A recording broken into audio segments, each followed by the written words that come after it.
Good evening students. देखो आज हम लोग बायोमोलिक्यूल्स में नेक्स्ट टॉपिक पढ़ेंगे एंजाइम। प्रीवियस क्लास में हम लोग ने क्या कंप्लीट किया था, न्यूक्लिक एसिड। ठीक है, तो आज हमारा चैप्टर जो है वो सेम है, that is biomolecules. Okay, but हमारा जो टॉपिक है वो आज कंप्लीटली डिफरेंट होगा। और टॉपिक क्या है? टॉपिक है एंजाइम्स। ठीक है, तो ये जो एंजाइम्स है आज हम लोग इसके बारे में पढ़ेंगे। सबसे पहले how the enzyme terms come. The term enzymes was coined by the term enzyme was coined by the term enzyme was coined by Cohen, Kuhne. The term enzyme was coined by Cohen. ठीक है, when 1878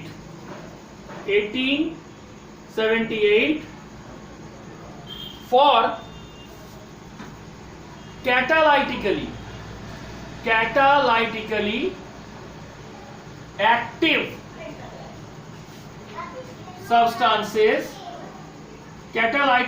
active substances previously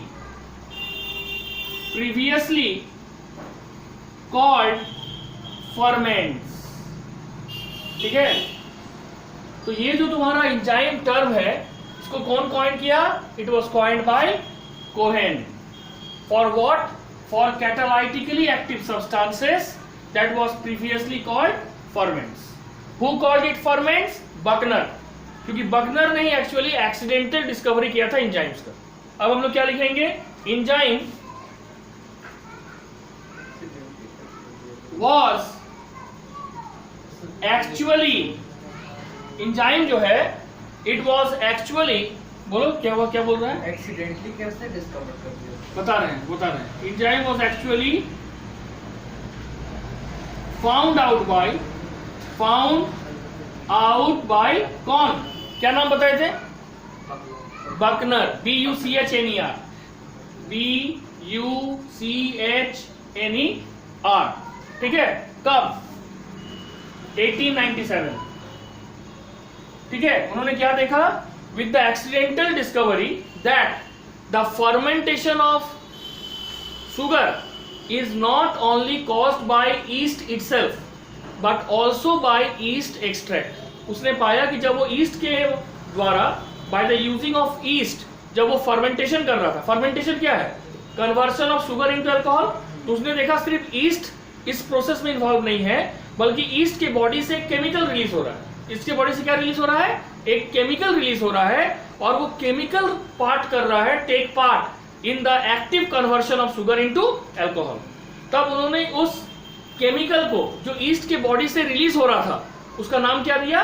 ferment, क्योंकि वो किस process में भाग ले रहा था? फर्मेंटेशन, जिसको कोहेन ने फर्मेंट के बदले क्या नाम दे दिया? एंजाइम। ठीक है, लिखेंगे out by Buchner with the accidental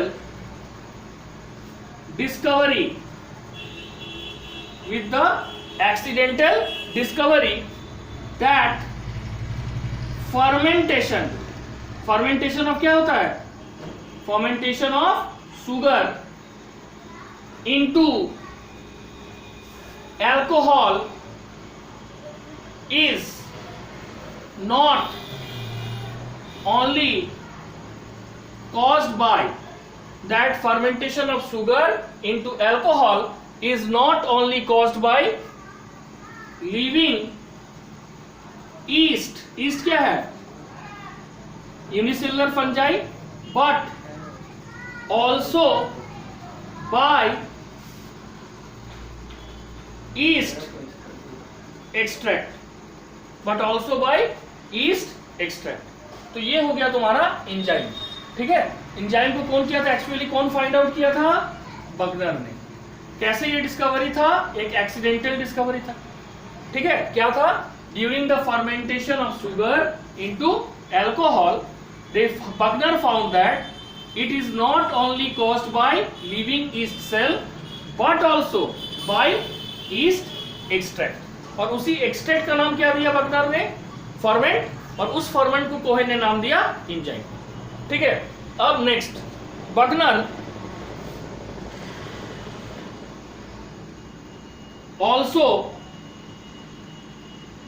isolated the first enzyme. सबसे पहले उसने फर्स्ट एंजाइम को अलग किया लिविंग सेल से।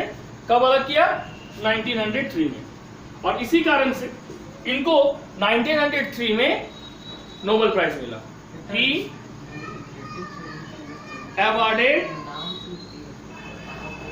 Nobel prize in 1903 for the discovery of enzyme. Surajpal call कर रहा था। ठीक है, करने दो। ठीक है, 1903।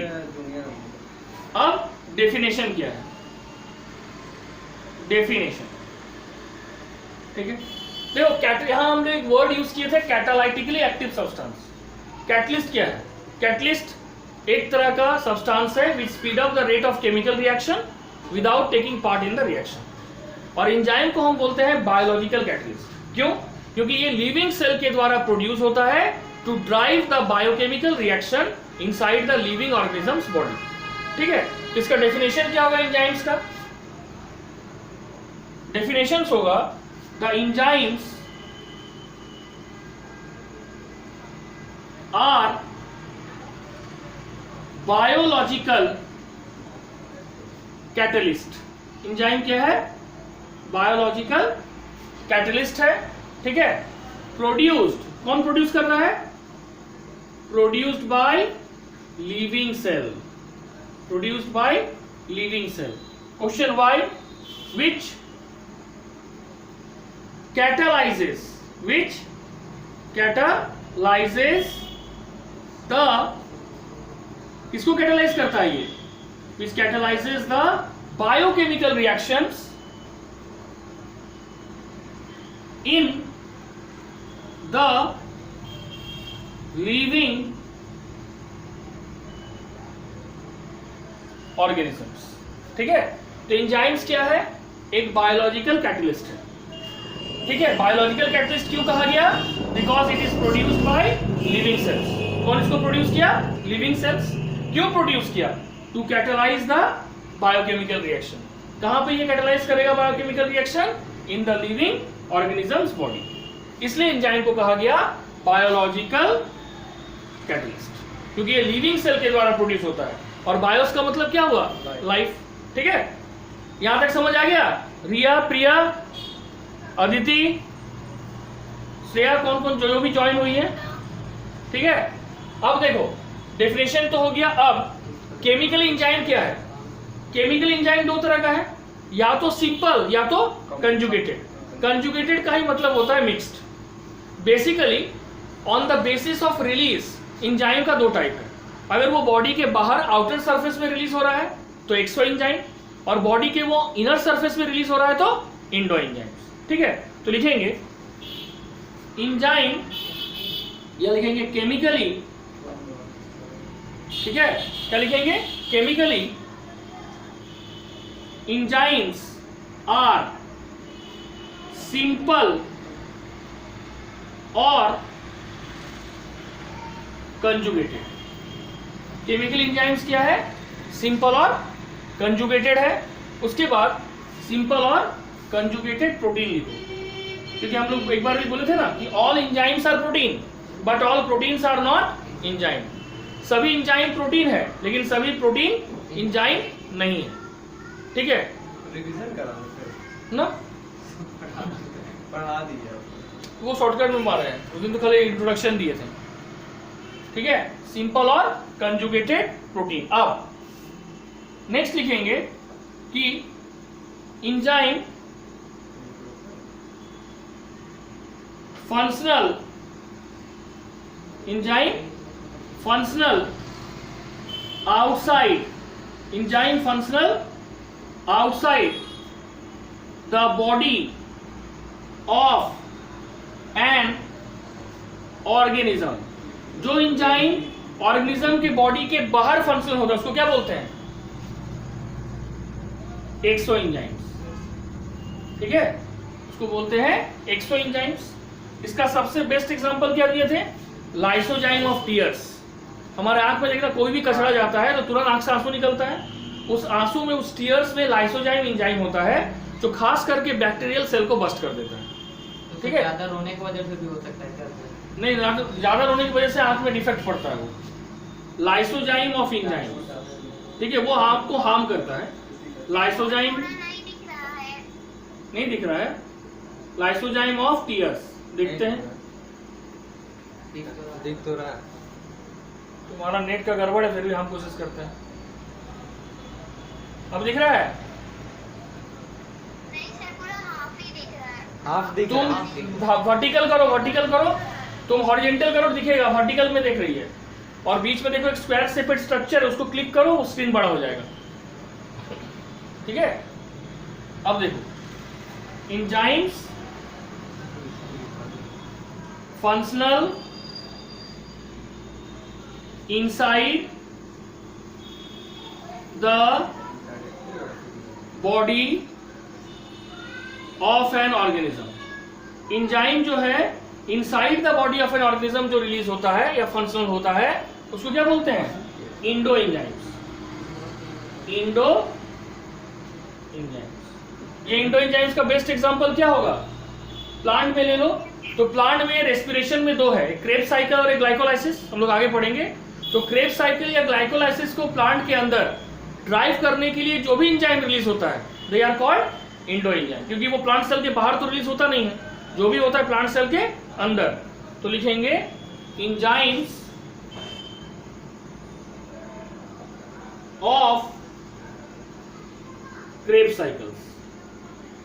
ठीक है, बोलो कोई दिक्कत है तो बताओ. क्या बोल रही थी? सलाइवा भी होगा. सलाइवा तो माउथ के अंदर हो गया, तो वो भी इंडो एंजाइम होगा. ठीक है, उसके बाद जैसे हम लोग खाना खाते हैं तो सुक्रोज, सुक्रेस, मैल्टेज स्टमक में रिलीज होता है ना, तो ये सब होगा. ठीक है, अब नेक्स्ट. जैसे फोटो खींच के भेज दो. देखो कुछ नहीं भेजना, मैं भेज रहा, वीडियो कर रहे हैं. अच्छा वीडियो बोल रहा हूं. अब देखो नेक्स्ट है chemical nature of enzyme.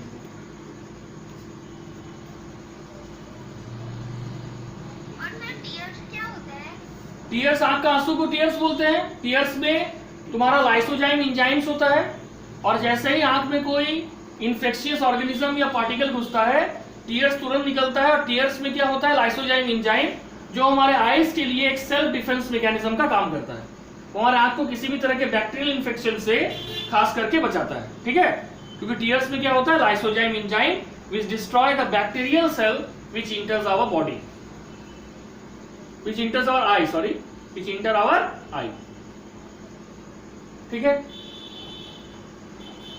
now next, chemical nature of enzyme. Chemical nature of enzymes. Chemical nature of enzyme. अभी हम पढ़े कि on the basis of chemical nature of enzyme there are two type of protein, simple and conjugated. ठीक है, basically लिखेंगे all enzymes are globular protein. Protein दो तरह का होता है on the basis of structure. We have already gone through this. Fibrous protein and globular protein. जिसमें से फाइब्रस प्रोटीन में कोई एंजाइमेटिक एक्टिविटी नहीं होता है, जबकि ग्लोबुलर प्रोटीन में एंजाइमेटिक एक्टिविटी होता है. इसलिए लिखे all enzymes are globular protein. But एक एंजाइम है जिसका नाम है ribozyme. Ribozyme is a enzyme which is a RNA enzyme and it is not made up of protein. ये एक्सेप्शन है. ठीक है, लिखेंगे but the exception of recently described protein but the exception of recently described enzyme. नाम क्या बोले थे अभी? Ribozyme.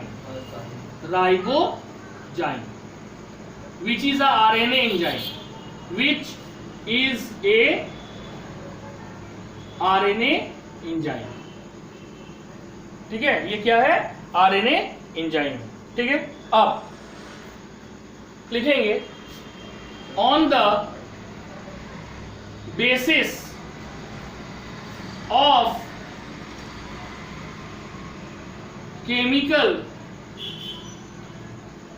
composition, proteins are of two types. Proteins are of two types. What are they? First, simple enzyme.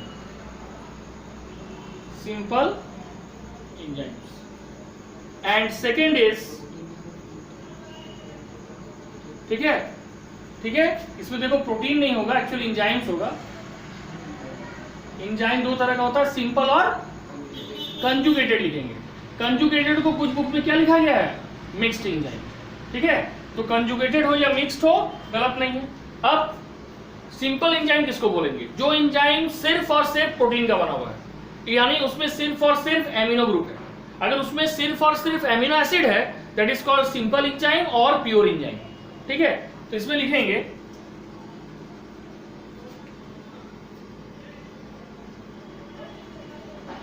The enzyme which is made up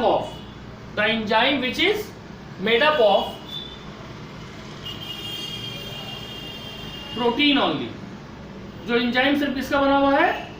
protein का बना हुआ है. The enzyme which is made up of protein only. ठीक है, that is, कौन है ये?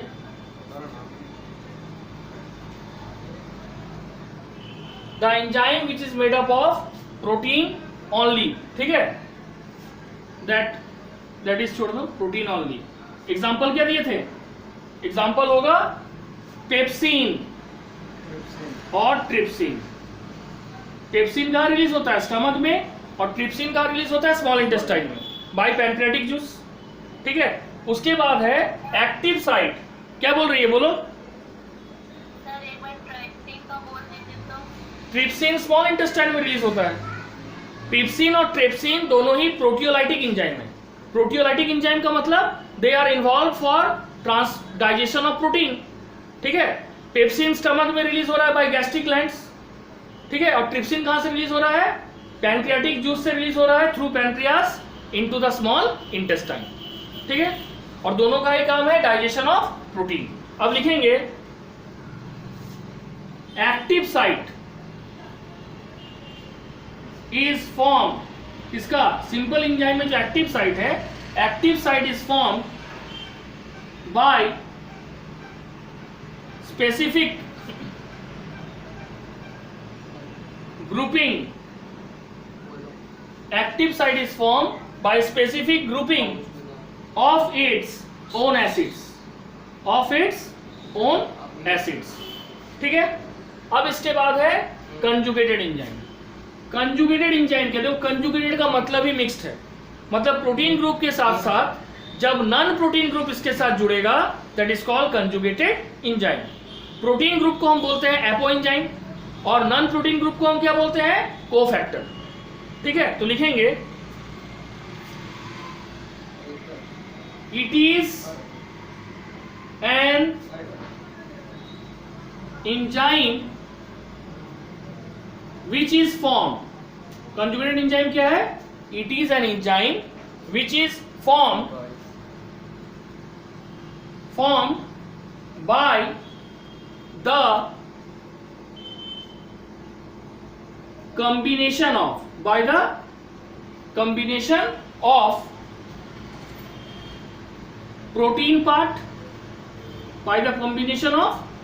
protein part, and a non protein part, ठीक है। जो प्रोटीन पार्ट है इसको बोला गया एपो एंजाइम, ठीक है। और जो तुम्हारा नॉन प्रोटीन पार्ट है उसको बोला गया कोफैक्टर, ठीक है। तो वैसा एंजाइम जिसमें प्रोटीन के साथ साथ नॉन प्रोटीन पार्ट हो उसको हम कंजुगेटेड एंजाइम बोलते हैं। जैसे एग्जांपल दे रहे हैं, प्लाज्मा मेम्ब्रेन को हम बोलते हैं it is made up of lipoprotein. तो लाइपोप्रोटीन मतलब लिपिड प्लस प्रोटीन। तो प्रोटीन हो गया प्रोटीन पार्ट और लिपिड क्या हो गया नॉन प्रोटीन पार्ट, ठीक है। Plasma membrane. हाँ, अब एपो एंजाइम प्लस कोफैक्टर, ठीक है, ध्यान से समझो। इस दोनों को क्या कहा जाएगा, ये दोनों के कॉम्बिनेशन को कहा जाएगा होलो एंजाइम। क्या कहा जाएगा, होलो एंजाइम, प्लाज्मा मेम्ब्रेन, ठीक है। एंजाइम है। हम प्लाज्मा मेम्ब्रेन एक बार ही बोले, नहीं मतलब बोले लाइक हम बोले कंजुगेटेड एंजाइम का कंजुगेट प्रोटीन है लाइपोप्रोटीन, उसी तरह से कंजुगेटेड एंजाइम का भी एग्जांपल होगा, वो हम बताएंगे आगे, ठीक है। अब देखो होलो एंजाइम कब बोलेंगे, जब एपो एंजाइम प्लस कोफैक्टर आपस में जुड़ जाएगा, मतलब जब protein plus non protein part आपस में जुड़ जाएगा, that is called holo enzyme, ठीक है। और सिर्फ अगर प्रोटीन पार्ट रहेगा तो वो क्या बन जाएगा, सिंपल एंजाइम। और प्रोटीन के साथ नॉन प्रोटीन पार्ट जुड़ जाएगा तो क्या हो जाएगा, holoenzyme. And holoenzyme is also known as conjugated enzyme और मिक्स्ड एंजाइम, ठीक है। तुम लोग को समझ आ गया, ऑनलाइन में जो हो क्या बोलो, क्या दिक्कत है। देखो सिंपल एंजाइम वैसे एंजाइम को कहा जाता है जो सिर्फ और सिर्फ प्रोटीन का बना हुआ होता है, only made up of protein. जबकि कंजुगेटेड एंजाइम उसको कहा जाता है जो प्रोटीन के साथ साथ नॉन प्रोटीन पार्ट से भी बना हुआ है। Means conjugated enzyme is a combination of protein plus non protein part, whereas simple enzyme is only consist of protein part, there is no non protein part। तो simple enzyme का simple मतलब हो गया प्योर एंजाइम, और pure enzyme में दो ही example है, pepsin and trypsin, ठीक है। अब समझ आया, ठीक है। अब देखो, अब हम लोग कोफैक्टर के बारे में डील करेंगे। प्रोटीन पार्ट को एपो एंजाइम बोल सकती है, लेकिन सिंपल एंजाइम के केस में ज्यादातर नहीं बोलने में ही ठीक है, क्योंकि एपो एंजाइम बोलने से भी कोई गलत नहीं है, बट बेसिकली इस एपो एंजाइम पार्ट को हम यूज करते हैं in context to conjugated enzyme. अब दिक्कत है कि जो कोफैक्टर है वो फिर दो तरह का होता है, ऑर्गेनिक और इनऑर्गेनिक, ठीक है। अब हम लोग कोफैक्टर को डिटेल में पढ़ेंगे, ठीक है, इसलिए हम सिर्फ सिंपल एंजाइम को रब कर रहे हैं, ठीक है। अब आ जाओ कोफैक्टर्स में। कोफैक्टर्स क्या है, हम लोग पढ़ लिए, non protein part of the enzyme is called cofactors. अब ये जो तुम्हारा कोफैक्टर्स है ये फिर दो पार्ट में डिवाइडेड है। फर्स्ट इज कॉल्ड क्या, को enzyme, and second is called prosthetic group. Prosthetic group, ठीक है। उसके पहले हम लोग को कोफैक्टर में एक और चीज लिखना था, ठीक है। देखो कोफैक्टर में सबसे पहले इसको दो पार्ट में डिवाइड करो, ऑर्गेनिक और इनऑर्गेनिक, ठीक है। इनऑर्गेनिक हम लोग बाद में पढ़ेंगे, पहले ऑर्गेनिक डील करते हैं। ऑर्गेनिक का फिर दो पार्ट है, पहला पार्ट क्या बोले, को एंजाइम, और दूसरा पार्ट क्या बोले, प्रोस्थेटिक ग्रुप। अब फिर यहां पे क्वेश्चन है, what is coenzyme organic cofactor and what is prosthetic organic cofactor. तो कोएंजाइम होगा, these are easily separable, these are easily separable non protein, these are easily separable non protein organic factor। Coenzyme क्या है, easily separable, ठीक है, non protein organic factor है। और prosthetic group क्या है, दीज आर फॉर्मली फर्मली मतलब हो गया मजबूती से, attach to the protein part. Prosthetic group उस ऑर्गेनिक कोफैक्टर को कहा जाएगा जो प्रोटीन पार्ट के साथ फर्मली अटैच है, यानी मजबूती के साथ अटैच है, और जो प्रोटीन के साथ लूजली अटैच है, यानी जिसको हम इजीली सेपरेट कर सकते हैं प्रोटीन पार्ट से, उसको क्या बोलेंगे? कोएंजाइम। ठीक है, अब कोएंजाइम को दो प्रोटीन पार्ट चाहिए for attracting and transferring the same, means transferring the substrate, और प्रोस्थेटिक ग्रुप को सिर्फ एक एपोएंजाइम चाहिए for attracting and transferring the same. ठीक है, तो प्रोस्थेटिक ग्रुप का सेकेंड पॉइंट क्या लिखेंगे? इट रिक्वायर अ सिंगल क्या एपोएंजाइम, ठीक है, for picking up and transferring the same. Same का मतलब यहां पे हो गया सबस्ट्रेट, क्योंकि सबस्ट्रेट यहां पे रिएक्टेंट है जिसके ऊपर एंजाइम एक्ट करके उसको तुम्हारा प्रोडक्ट में कन्वर्ट करता है। सबस्ट्रेट हम यहां पे बोलते हैं, लेकिन सबस्ट्रेट का एक दूसरा नाम क्या है? रिएक्टेंट। और रिएक्टेंट के ऊपर जब तक ये एंजाइम काम नहीं करेगा, it is not converted into product. जैसे सुक्रोज क्या हो गया? सबस्ट्रेट। और सुक्रोज के ऊपर कौन सा एंजाइम काम करेगा? सुक्रेज, जिससे वो किसमें कन्वर्ट होगा? ग्लूकोज प्लस फ्रुक्टोज में। समझ आया? तो ग्लूकोज और फ्रुक्टोज उसका प्रोडक्ट है, और ग्लूकोज फ्रुक्टोज जोड़ के क्या बनाता है? सुक्रोज। ठीक है, अब कोएंजाइम में क्या होगा? सॉरी, इसका भी second point, it require one apoenzyme for picking up. ठीक है, ये जो तुम्हारा प्रोस्थेटिक ग्रुप है, coenzyme, sorry, it require one apoenzyme for picking up the same and another apoenzyme for transferring the same. यानी इसको दो एपोएंजाइम चाहिए, एक एपोएंजाइम चाहिए for picking up the substrate और दूसरा एपोएंजाइम चाहिए for transferring the substrate. Where?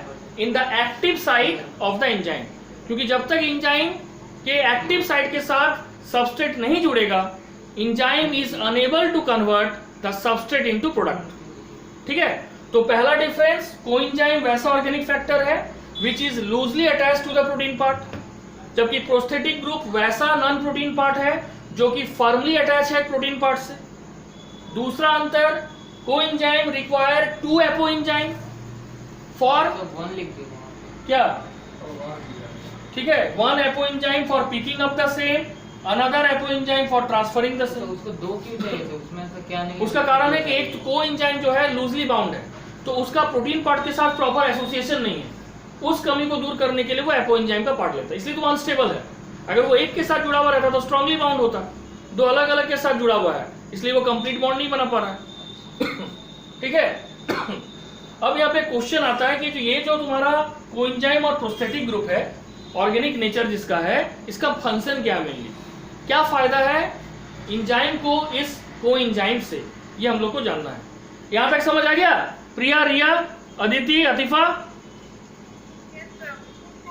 ठीक है, देखो अब यहाँ पे जो क्वेश्चन आएगा वो 2 मार्क्स में, वो या 3 मार्क्स में, what is the function of coenzyme, और घुमा के आएगा what is the importance of coenzyme in case of organic cofactor attached to conjugated enzyme.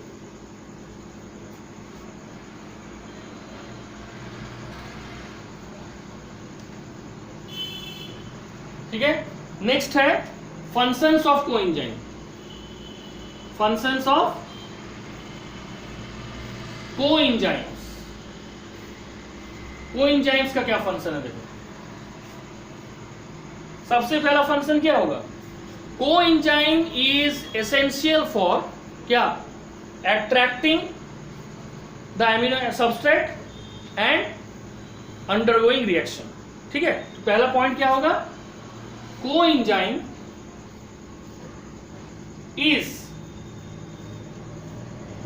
Essential for, coenzyme is essential for bringing, किसको ब्रिंग करेगा, ब्रिंगिंग द सबस्ट्रेट, सबस्ट्रेट का ही दूसरा नाम क्या है, reactant, bringing the substrate in contact with enzyme, क्योंकि जब तक ये एंजाइम के एक्टिव साइट के कॉन्टैक्ट में नहीं आएगा, एंजाइम इस सबस्ट्रेट को प्रोडक्ट में कन्वर्ट नहीं कर पाएगा। तो पहला काम है इन कॉन्टैक्ट विद एंजाइम। ठीक है, तो ये हो गया पहला पॉइंट। दूसरा पॉइंट क्या होगा, it picks up the product of the substrate. ठीक है, it picks up the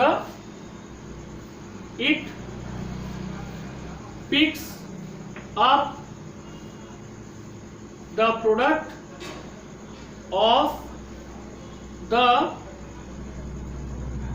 substrate, ये पिकअप करता है किसको, प्रोडक्ट ऑफ द सबस्ट्रेट। और थर्ड क्या है, थर्ड है कि कोएंजाइम का और एक कैरेक्टर है, it keeps up the product of one reaction and transfer it to the substrate of another reaction.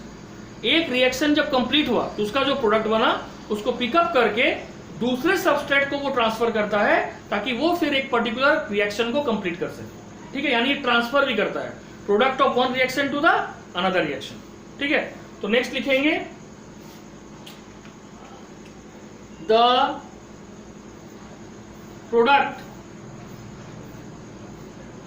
Pickup, the product pickup, कौन पिकअप करता है, the product pickup by the coenzyme is transferred, the product picked up by the coenzyme is transferred to another reactant। देखो यहां पे हम reactant क्यों use किए, ताकि तुमको समझ आ जाए reactant का दूसरा नाम substrate। ठीक है, क्योंकि वो सबस्ट्रेट फिर इस प्रोडक्ट का यूज करता है to carry on reaction and again form a new product. तो कोएंजाइम का तीन काम है, पहला काम essential for bringing the substrate in contact with enzyme, ये सबस्ट्रेट को एंजाइम के कांटेक्ट में लाता है, कौन, कोएंजाइम। दूसरा, कोएंजाइम का काम है कि एक substrate after the completion of the reaction जो भी प्रोडक्ट बनाता है उसमें से कुछ प्रोडक्ट को वो पिकअप कर लेता है। एंड थर्ड, जो प्रोडक्ट को वो पिकअप करता है पर्टिकुलर रिएक्शन से उसको दूसरे सबस्ट्रेट को वो ट्रांसफर भी करता है so that its reaction can be completed in proper time and with a proper frequency। समझ आया, ये हो गया कोएंजाइम का फंक्शन। ठीक है, तो हम लोग यहाँ पे जो भी पढ़े वो ऑर्गेनिक पार्ट के बारे में पढ़े। अब हम लोग को किस पार्ट के बारे में पढ़ना है, इनऑर्गेनिक पार्ट। उसका फंक्शन नहीं है सर, क्या क्या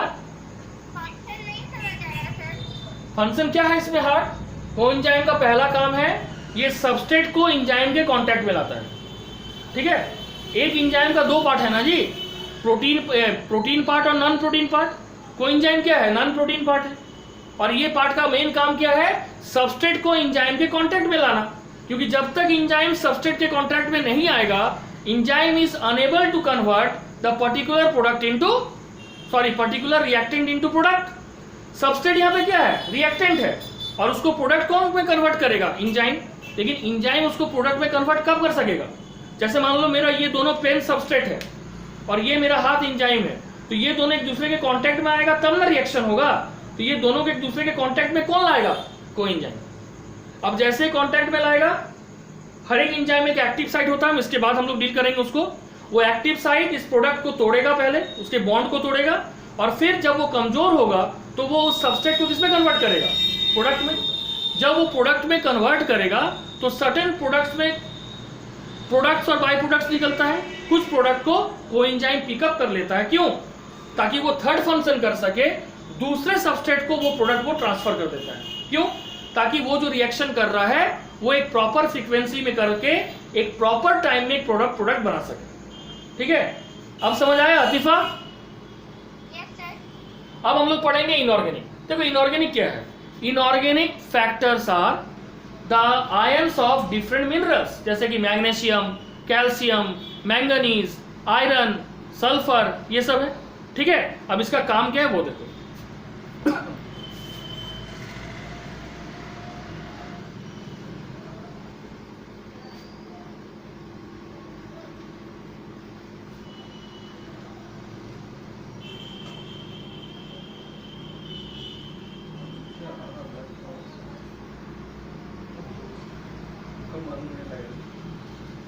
इनऑर्गेनिक में क्या होगा बोलो? It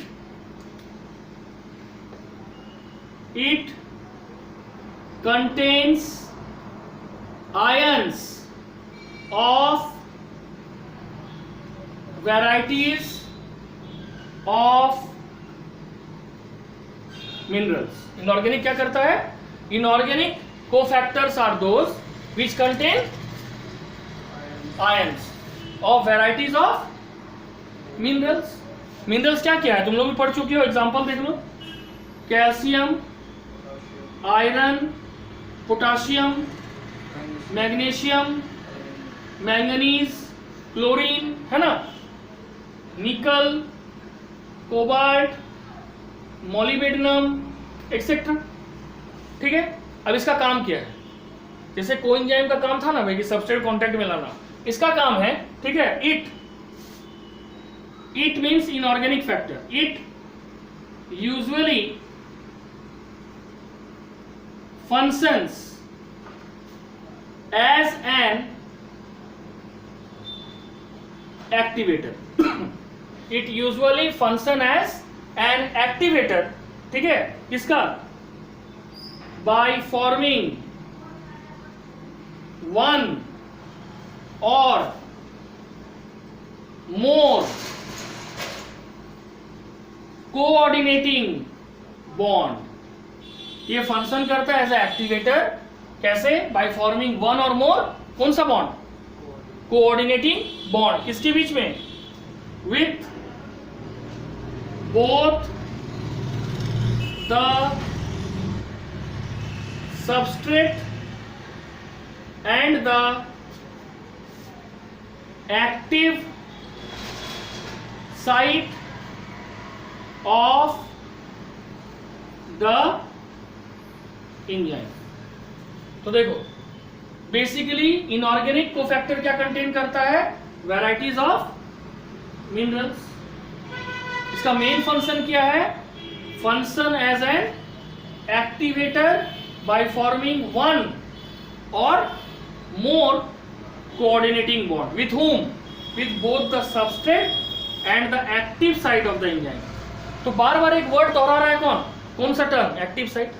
what is active site? देखो, पूरा एंजाइम कभी भी सबस्ट्रेट के साथ रिएक्ट नहीं करता। जैसे मान लो ये मेरा हाथ पूरा एंजाइम है, ठीक है, और ये दोनों मेरा सबस्ट्रेट है, तो पूरा एंजाइम कभी भी इसके साथ इन्वॉल्व नहीं होगा।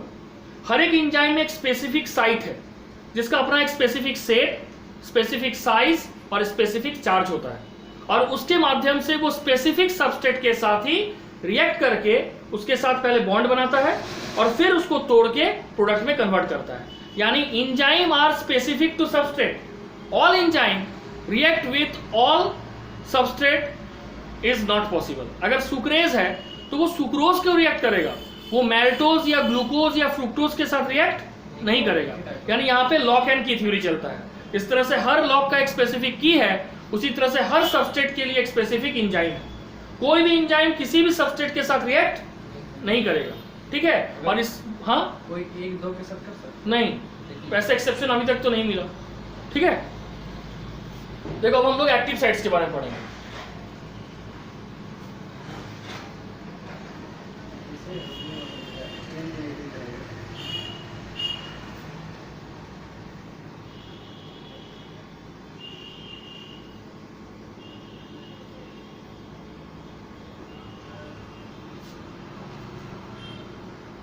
अब क्वेश्चन आएगा व्हाट आर एक्टिव साइट्स, है ना।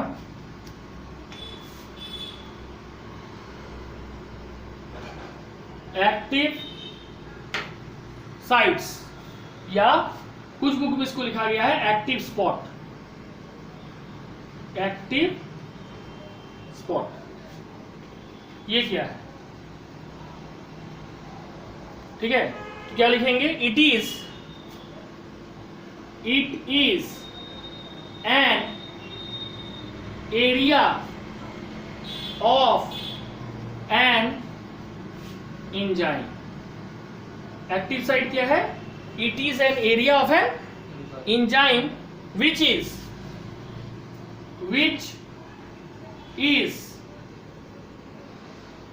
capable of attracting and holding a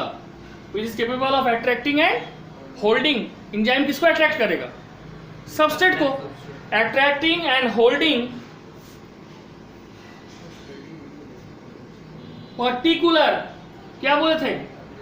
substrate. ठीक है, which is capable of attracting and holding a particular substrate molecules bye it's specific shape, size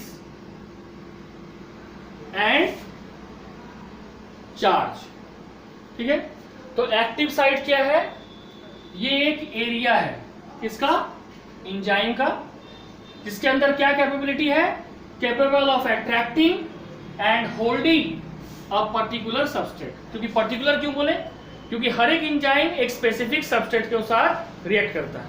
ठीक है, ये एक्टिव साइट ये पॉसिबल कैसे करता है? कि उसके पास अपना एक स्पेसिफिक शेप है, साइज है और चार्ज है। ठीक है, इससे फायदा क्या होता है? सो एज टू अलाउ, क्या अलाउ करेगा? Chemical change. क्योंकि जब तक केमिकल चेंज नहीं होगा रिएक्टेंट प्रोडक्ट में कन्वर्ट नहीं होगा। ठीक है, अब हम अभी जस्ट बताएं कि पूरा एंजाइम एक्टिव साइट नहीं है, only a small portion of the enzyme behave as a active site. ठीक है, तो लिखेंगे only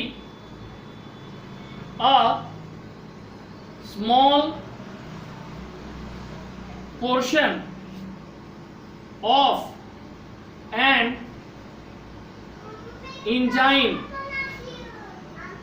acts as active site। ठीक है, only small portion of an enzyme acts as active site। ठीक है, तुम लोगों को समझ आया एक्टिव साइट क्या है?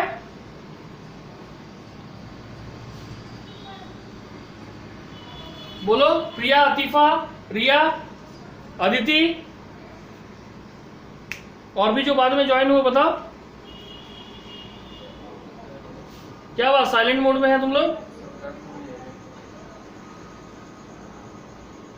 हाँ,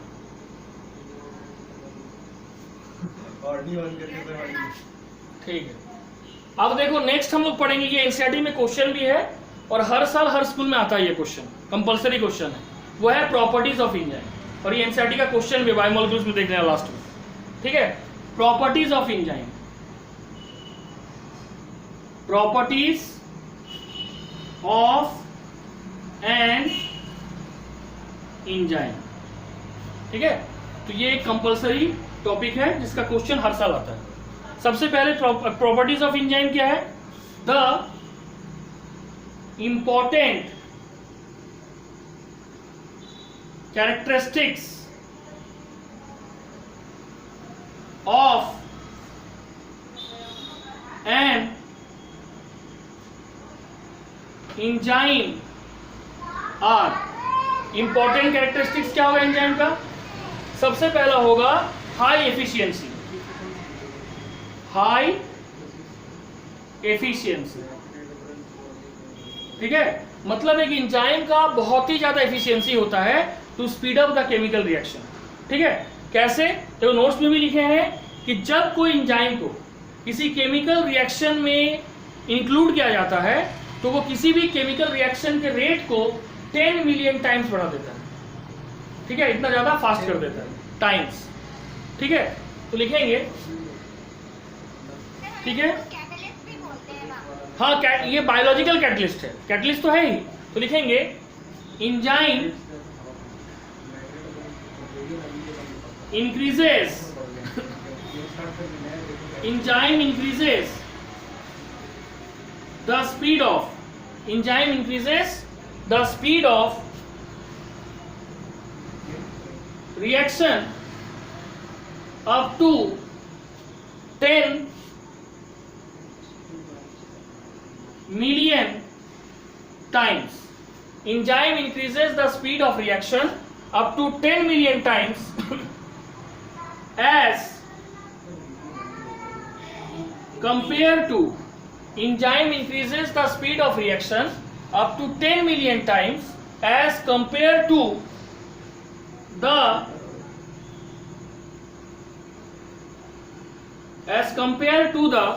uncatalyzed reaction. As compared to the uncatalyzed reaction,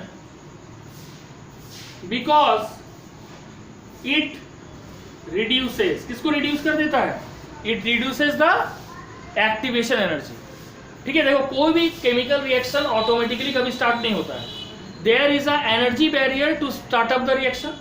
जैसे नॉर्मली अगर एक सुक्रोज को हम एसिड हाइड्रोलाइसिस से तोड़ना चाहते हैं तो हमारे बॉडी को नॉर्मल खर्चा होगा 6.25 किलो जूल पर मोल ऑफ एनर्जी. लेकिन वही अगर हमारे बॉडी में, हमारा इंटेस्टाइन में सुक्रेज रिलीज हो गया तो वही सुक्रोज को तोड़ने के लिए हमारे बॉडी को कितना एनर्जी खर्चा करना पड़ेगा? जस्ट ओनली 2.15 किलो जूल पर मोल ऑफ एनर्जी. समझ आ रहा है? तो क्या हुआ? 4 गुना एनर्जी घट गया, 3 टाइम्स. और इसलिए ये रेट ऑफ रिएक्शन को भी 10 मिलियन टाइम्स बढ़ा पाता है, क्योंकि एक्टिवेशन एनर्जी को ये क्या कर रहा है? घटा दे रहा है. फिर से सुन लो, तुम लोग के दिमाग में होगा सर एक्टिवेशन क्या बोल रहे हैं? तो बोला जा रहा है कि no chemical reaction can start up automatically. There is an energy barrier to speed up, to start up the chemical reaction, and this energy barrier is called activation energy. ठीक है, इस एक्टिवेशन एनर्जी को कम कौन कर सकता है? एक ही substance, that is called enzyme. Common example दिया ना, अगर एसिड हाइड्रोलाइसिस ऑफ सुक्रोज हो नॉर्मली हमारे बॉडी में और इसमें किसी भी तरह की कोई एंजाइम का रोल ना हो तो इसको करने के लिए हमारे एनर्जी बॉडी को कितना एनर्जी खर्चा करना पड़ेगा? 6.25 किलो जूल पर मोल. लेकिन जैसे ही हमारा बॉडी रिलीज कर देता है सुक्रेज तो हमारे बॉडी को कितना एनर्जी खर्चा करना पड़ता है? 2.15 किलो जूल पर मोल. 3 टाइम्स एनर्जी घट गया एनर्जी का. और ये देखो इसीलिए कहा जाता है ना कि हमारे बॉडी में वन टाइम में मिलियन ऑफ रिएक्शंस होता है, और हर एक रिएक्शन का अगर हमारा बॉडी एक्टिवेशन एनर्जी को फीडअप करना शुरू कर दे तो हमारा बॉडी कोलैप्स कर जाएगा. और उस चीज से बचाने में हमें कौन मदद करता है? Enzyme, by decreasing the required activation energy. ठीक है, क्या हुआ? कोई मैसेज किया आपका ऑडियो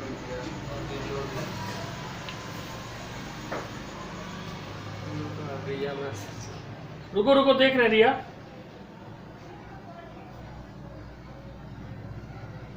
देखो अब क्लियर हो गया होगा. ठीक है, because it reduces the magnitude किसका? ऑफ, अभी नाम बताया था ना टर्म का, activation energy. Activation energy reduces the magnitude of activation energy. Example दिए थे अभी, देखो फिर से एग्जाम्पल दे देते हैं. Acid hydrolysis. किसका acid hydrolysis? Of sucrose. Acid hydrolysis of sucrose. ठीक है, कितना है? एसिड हाइड्रोलाइसिस ऑफ सुक्रोज में एक्टिवेशन एनर्जी कितना था बोलो? 6.25. हाँ, इज 6.25 किलो जूल पर मोल.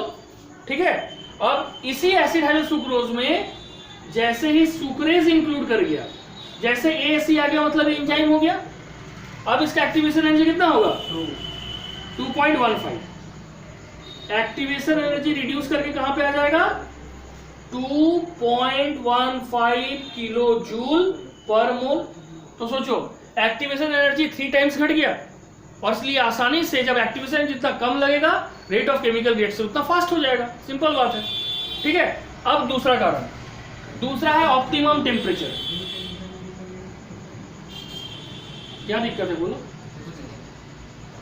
देखो ऑप्टिमम टेम्परेचर, नॉर्मली हम लोग 9-10 में जब इकोलॉजी पढ़े थे तो नॉर्मल टेम्परेचर हमने बताया था 5 to 45 डिग्री सेल्सियस। देखो किसी भी केमिकल रिएक्शन के लिए 3 फैक्टर होता है, मैक्सिमम, मिनिमम, ऑप्टिमम। मैक्सिमम मतलब इससे ज़्यादा में वो काम नहीं कर पाएगा, मिनिमम मतलब इससे कम में तुम काम नहीं कर पाएगा, और ऑप्टिमम मतलब होता है आइडियल यानी बेस्ट टेम्परेचर जिसमें हम सबसे अच्छे ढंग से काम कर सकते हैं। तो किसी भी एंजाइम के लिए जो वो बेस्ट फंक्शन करता है, वो मोस्ट आइडियल फंक्शन करता है, वो टेम्परेचर है 37 degree Celsius. 37 degree Celsius is the optimum temperature required for the enzyme to perform in the most perfect और मोस्ट बेस्ट वे। ह्यूमन में सब में, ठीक है। इसलिए तो 40 के ऊपर होता है। देखना गर्मी के दिन में जैसे ही 40 के ऊपर टेम्परेचर जाता है, हम लोग का खाने का, पचाने का शक्ति थोड़ा थोड़ा घट जाता है, ठीक है। वो एरिया पे डिपेंड करता है, जैसे इंडिया में तुम रहता है तो कुछ अमेरिका में, हाँ थोड़ा सा वो देखो, वो तो सफर करेगा, एंजाइम का ये कांस्टेंट है, ठीक है। ऑप्टिमम टेम्परेचर तो क्या लिखेंगे? The temperature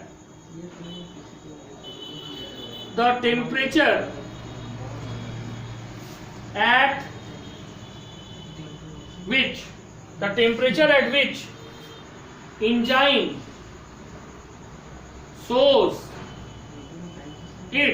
enzyme shows its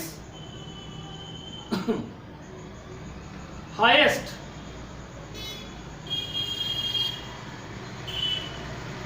activity. The temperature at which enzyme shows its highest activity is called optimum temperature. जिस टेम्परेचर में एंजाइम अपना सबसे बेस्ट एक्टिविटी शो करता है उसको हम क्या बोलेंगे? Optimum temperature. और ये कितना डिग्री है? 37 डिग्री सेल्सियस, ठीक है। लिखेंगे it is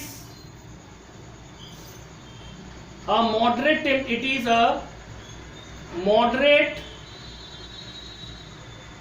temperature of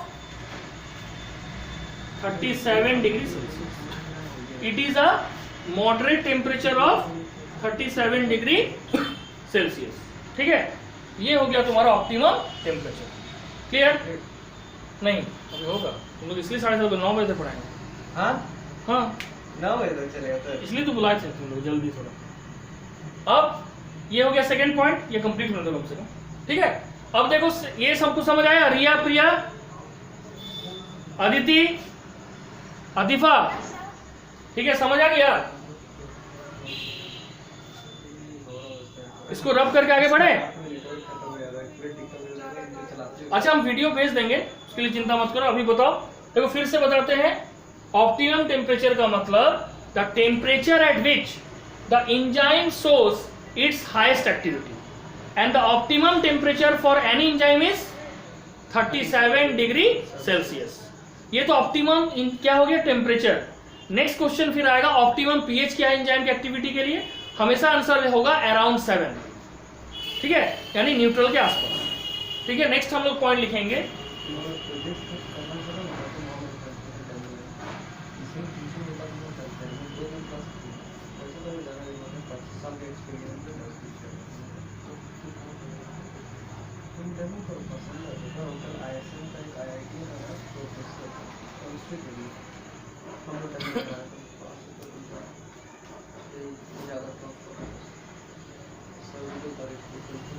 third optimum pH.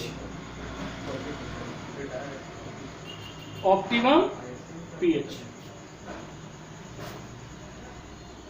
Optimum pH क्या है? Optimum pH is around 7। The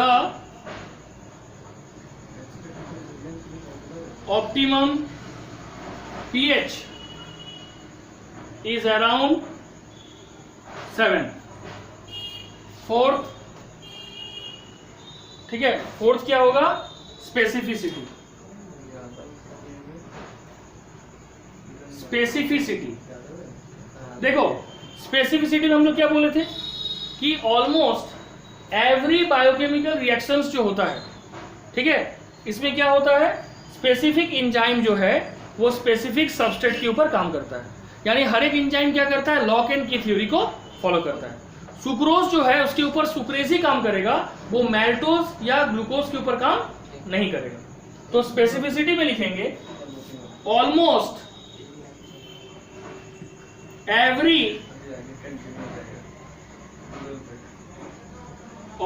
every biochemical reaction is controlled by, almost every biochemical reaction is controlled by its own, almost every biochemical reaction is controlled by its own, क्या बोलो, almost every biochemical reaction is controlled by its own specific enzyme। मतलब बोला जा रहा है कि एक living body के अंदर जितने भी केमिकल रिएक्शंस होता है उसका अपना एक स्पेसिफिक एंजाइम होता है और वही एंजाइम इस पूरे केमिकल रिएक्शन को कंट्रोल करता है। जैसे एग्जांपल देखो, मैल्टेज, एसी लग गया मतलब एंजाइम हो गया। मैल्टेज क्या करेगा, कैटालाइजेस द हाइड्रोलाइसिस ऑफ, बता रहे उसका होता है, कैटालाइजेस द हाइड्रोलाइसिस ऑफ क्या, मैल्टोज, ठीक है, एंड नॉट सुक्रोज और लैक्टोज, सुक्रोज और लैक्टोज। मेरा कहने का मतलब है कि ये जो मैल्टेज एंजाइम है ना, ये जो मैल्टेज एंजाइम है किसको कैटालाइज करेगा, हाइड्रोलाइसिस ऑफ मैल्टोज, ना कि सुक्रोज या लैक्टोज, ठीक है। नेक्स्ट फिफ्थ में क्या है, extremely small quantity.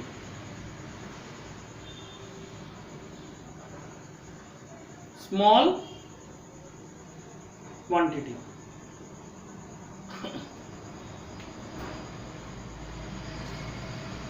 Extremely small quantity, ठीक है। तो एक्सट्रीमली स्मॉल क्वांटिटी क्या है, तो 1 मिलियंथ ऑफ अ मोल। सोच लो एक एंजाइम किसी भी केमिकल रिएक्शन को कितना टाइम फास्ट कर रहा है, 10 मिलियन टाइम, और अमाउंट क्या है 1 मोल का 1 मिलियंथ पार्ट, यानी ट्रेस अमाउंट, चुटकी भर से भी कम, उस अमाउंट में वो एंजाइम रिलीज हो रहा है और वो किसी भी केमिकल रिएक्शन को 10 मिलियन टाइम्स फास्ट कर दे रहा है। समझ गए, चुटकी भर सबसे कभी। हाँ, तब देखो लिखेंगे एज स्मॉल as 1 millionth